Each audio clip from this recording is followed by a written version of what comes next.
नमस्कार साथियों। आज एक बहुत बड़ा आंदोलन हमारे देश में चल रहा था शिक्षा व्यवस्था में सुधार के लिए, पेपर लीक के लिए।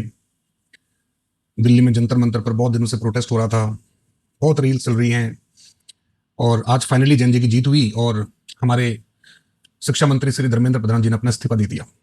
मैं बहुत बहुत बधाई देना चाहता हूं सभी आंदोलनकारियों को। लेकिन एक सवाल मेरे मन में है। मैं अमूमन ऐसे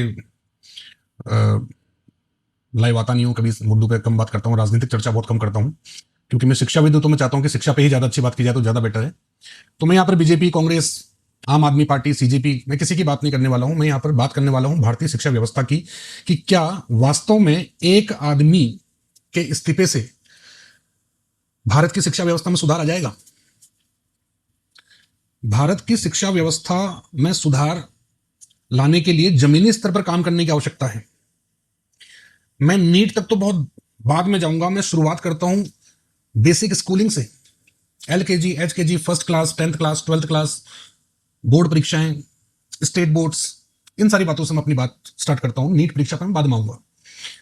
सबसे पहली बात है कि मैं पिछले 20 सालों से शिक्षा के क्षेत्र में हूं और मैंने बहुत सारे चेंजेस होते हुए देखे हैं, बहुत सारे बदलाव होते हुए देखे हैं शिक्षा के क्षेत्र में कि बहुत सारे सिलेबस चेंज हुए, सरकारें आई, उन्होंने अपने सिलेबस लगाए, नई सरकार आई, उसने फिर सिलेबस चेंज कर दिया, बुक्स चेंज कर दी, NEP आ गई। सरकार अपनी तरफ से बहुत प्रयास कर रही है, इसमें कोई दो राय नहीं है, चाहे कांग्रेस हो चाहे बीजेपी हो। हर सरकार ने शिक्षा व्यवस्था में सुधार लाने के बहुत प्रयास किए। लेकिन वास्तव में कमी कहां रह गई? कमी जो रह गई वो रह गई जमीनी स्तर पे। जमीनी स्तर पे आप लोगों ने सिलेबस डिजाइन कर दिया, आप लोगों ने एक करिकुलम डिसाइड कर दिया, एक पैटर्न एग्जाम का डिसाइड कर दिया कि भी इस पैटर्न पे एग्जाम होगा, इस तरह से तैयारी कराई जानी चाहिए, ये प्रैक्टिकल्स होनी चाहिए, है ना। आप 10th की 9th की बुक्स देख लें, उनमें जो प्रैक्टिकल एक्टिविटीज दी गई हैं, 90% स्कूल्स उन एक्टिविटीज को नहीं कराते हैं। उन्हें केवल क्वेश्चन आंसर करा करके आज से 20 साल पुराने तरीके से समझा करके छोड़ दिया जाता है। तो कहां से बच्चे में प्रैक्टिकल अप्रोच आएगी? पहली बात। दूसरी बात, स्कूल्स के अंदर जो टीचर्स हैं, प्राइवेट स्कूल्स की मैं खासतौर पर बात कर रहा हूं, प्राइवेट स्कूल्स के अंदर जो टीचर्स हैं, क्या वो टीचर्स पूरी तरह से ट्रेंड हैं पढ़ाने के लिए या नहीं है? ट्रेंड होने का मतलब मैं ये नहीं कह रहा कि उन्होंने पढ़ाई नहीं की है, वो कोई 10वीं फेल 12वीं फेल पढ़ा रहे हैं, मैं उसकी बात नहीं कर रहा हूं। मैं बात कर रहा हूं कि जो भी सिलेबस डिजाइन हुआ है, ये सिलेबस किसी एक व्यक्ति ने नहीं बनाया होता है। ये सिलेबस एक काउंसिल बैठती है, उसमें साइकोलॉजिस्ट भी होते हैं, उसके अंदर आपके बड़े बड़े एजुकेशनलिस्ट होते हैं, उसके अंदर प्रोफेसर होते हैं, है ना। वो सब डिसाइड करते हैं कि भी सिलेबस कैसा होना चाहिए और चैप्टर का सीक्वेंस क्या होना चाहिए। एक छोटा सा एग्जाम्पल मैं आपको बता रहा हूं।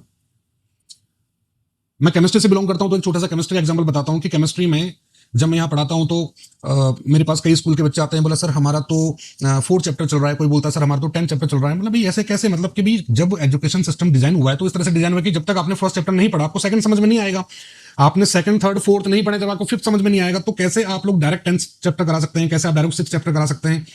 तो मतलब इन लोगों को इस बात से कोई मतलब ही नहीं है कि बच्चे को समझ में आ रहा है कि नहीं आ रहा है। पहला तो यहां पर लैप्स कर जाते हैं, तो बच्चे वहीं से डिमोटिवेट हो जाते हैं। उनको आगे कैरियर कहां से बनेगा जब उनका बेसिक ही खत्म हो चुका है? तो दूसरी बात, अभी जो इस साल नीट परीक्षा से भी बड़ा मुद्दा था वो किसी ने उठाया नहीं। CBSE बोर्ड के 12th क्लास के पेपर जो चेकिंग हुई है, उस चेकिंग में इतनी ज्यादा लापरवाही बरती गई है कि जो बच्चा डिजर्विंग है, उसने दिन रात मेहनत की है, हमने उसको दिन रात पढ़ाया है, और भी दूसरे जगहों पर मैं बच्चों से मिला हूं जिन्होंने कि अपना स्कोर बहुत अच्छा एक्सपेक्ट किया था, लेकिन उनका स्कोर बिल्कुल डाउन। बाद में पता पड़ रहा है, नई नई चीजें आ रही है कि साहब कॉपीज जो चेक हुई थी वो कॉपी तो हमारी है ही नहीं, कॉपी तो किसी और की चेक हो गई। इस मुद्दे पे किसी ने सवाल नहीं उठाया। 1-2 दिन न्यूज़पेपर में चला, फिर बात खत्म हो गई। उन बच्चों का कैरियर खत्म हो गया। वैसा मैं किसी बोर्ड के पक्ष में विपक्ष में नहीं हूं, लेकिन बात क्या है, आज राजस्थान बोर्ड का बच्चा और CBSE बोर्ड का बच्चा, दोनों बच्चे साथ में बैठ के पढ़ रहे हैं। CBSE बोर्ड का बच्चा जो 90% डिजर्व करता था वो 60% लाइन लेके आया है, और जो RBSE का बच्चा 60% डिजर्व करता था वो 90% लेके आया। तो आने वाले अब कॉलेज के एडमिशंस में, जहां पर परसेंटेज के बेस पे एडमिशन होते हैं, मेरिट बेस पे एडमिशन होते हैं, वहां पर किसका एडमिशन होगा? जो डिजर्विंग कैंडिडेट था वो तो 60% पे रह गया और स्टेट बोर्ड वाले 90% दे दिए।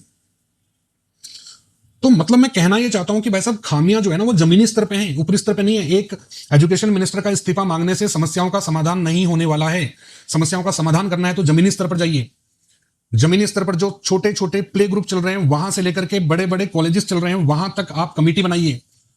हर छोटे छोटे लोग 5th क्लास के लिए एक अलग कमेटी बनाइए, 5th से लेकर के 10th तक अलग कमेटी बनाइए, 11th 12th के लिए अलग कमेटी बनाइए, हायर एजुकेशन के लिए अलग कमेटी बनाइए और जाकर के वहां पर जांच कीजिए कि भी क्या परीक्षाएं बिल्कुल सही तरीके से हो रही है, क्या कॉपी करेक्शन बिल्कुल सही तरीके से हो रहा है। हमारे यहां पर एक यूनिवर्सिटी है, उस यूनिवर्सिटी के अंदर यह हाल है कि जो बच्चा 12th क्लास में 90% से ऊपर स्कोर कर रहा है वो बीएससी फर्स्ट ईयर में सारे पेपर्स में फेल हो रहा है। क्या मान सकते हैं इस बात को? और एक बच्चे के साथ नहीं है, एक बच्चे के साथ नहीं है, हजारों बच्चों के साथ है जो कि पेपर करके आए हैं और बिल्कुल सही करके आए हैं, लेकिन मुझे लगता है कि यार उनकी कॉपीज चेक हुई ही नहीं है। चेक हुई भी है तो उनमें मार्किंग क्या हुई है वो वही जाने जिन्होंने मार्किंग की है। ऐसे कई वीडियोस बीच में आए हैं जहां पर कि स्टूडेंट्स की कॉपी चेक कर रहे हैं, आर्ट्स के बच्चे साइंस की कॉपीज चेक कर रहे हैं। तो ये कितना बड़ा कलंक है, इसके ऊपर बात होनी चाहिए। शिक्षा मंत्री का इस्तीफा होने से कुछ नहीं होने वाला है। क्या बदलेगा आप मुझे बताइए? नया शिक्षा मंत्री बनेगा, मान लो सरकार गिर गई, नई सरकार बनेगी। पेपर लीक आज से हो रहे हैं, पेपर लीक 1991 से लेकर के 2026 तक मैं आपको डेटा बता सकता हूं कौन से पेपर लीक कौन से साल में हुए हैं। तो ये एक दीमक है, हमारी जो शिक्षा व्यवस्था है ये निचले स्तर से खराब हो रखी है, तो निचले स्तर से इसको सुधारना पड़ेगा। बड़े लेवल से कुछ नहीं होना। आप नरेंद्र मोदी का इस्तीफा मांग लो, आप जो है शिक्षा मंत्री का इस्तीफा मांग लो, आप कानून मंत्री का इस्तीफा मांग लो, कुछ नहीं होना भाई इन बातों से। सरकार को चाहिए जमीनी स्तर पर काम करे, सरकार को चाहिए कि छोटे लेवल से काम करना शुरू करे। नीट जैसे एग्जाम जो हो रहे हैं, नीट और जेई के एग्जाम के लिए तो वो बच्चा जा रहा है जो बिल्कुल मैच्योर हो चुका है और वो इन परिस्थितियों से निकला हुआ है। उसने भी 12th क्लास में झेला है कि मेरे मार्क्स कितने कम आए हैं, उस बोझ को उसने झेला है। उसके बाद भी वो फिर भी वो सोच रहा है कि चलो ठीक है मैं एग्जाम देता हूं, बाद में जाके पता पड़ता वो पेपर लीक हो गया। लेकिन वो पेपर लीक मेरे हिसाब से एजुकेशन मिनिस्टर ने तो नहीं किया होगा, है ना उसने अपने किसी रिश्तेदार को दिया होगा। वहां भी बीच में कहां खामियां हैं।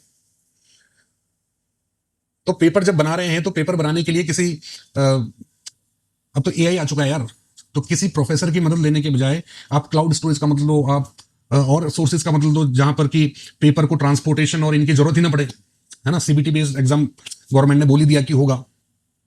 पेपर लीक होने के बाद जो जो डिसीजन लिए गए सब सही डिसीजन लिए गए, मैं उनके सबके पक्ष में हूं। पेपर लीक हुआ, पेपर लीक होने का जैसे ही पता पड़ा, पेपर लीक होने का पता पड़ते ही पेपर कैंसिल किया गया, सीबीआई जांच बिठाई गई, जितने भी पेपर लीक के माफिया थे उन सबको जेल में डाला गया और अभी भी जांच चल रही है और कौन कौन बाकी है। तो इससे क्या होने वाला है? इससे पेपर तो लीक हो गया है ना, तो मतलब क्या है कि मतलब यह है कि भी पेपर लीक से पहले की समस्या है कि पेपर लीक जो हो रहा है उससे पहले क्या खामियां हैं उनको दूर किया जाए। तो शिक्षा व्यवस्था में सुधार लाना है तो मैं इतनी सी बात कहना चाहता हूं कि शिक्षा व्यवस्था में अगर सुधार लाना है तो वो निचले स्तर से लाया जाए, ऊपरी स्तर में सुधार अपने आप आ जाएगा। कहना और बहुत कुछ चाहता हूं लेकिन बहुत लंबा वीडियो हो जाएगा, ठीक है। किसी को मेरी बात से कोई बुरा लगा हो, मैंने कुछ गलत बात कह दी हो तो उसके लिए माफी मांगता हूं, और किसी को बात सही लगी हो तो वो भी आगे शेयर करे इस बात को कि भाई शिक्षा व्यवस्था में सुधार निचले स्तर से होना चाहिए, ऊपरी स्तर को सुधारने से कुछ नहीं होगा, किसी भी मंत्री के इस्तीफे से कुछ नहीं होगा। जब तक हर छोटा टीचर, जब तक हर स्टूडेंट, जब तक हर पेरेंट्स वो अपनी जिम्मेदारी नहीं समझेगा तब तक शिक्षा व्यवस्था में सुधार नहीं आने वाला है। इस बात को आप लिख के ले लें। धन्यवाद।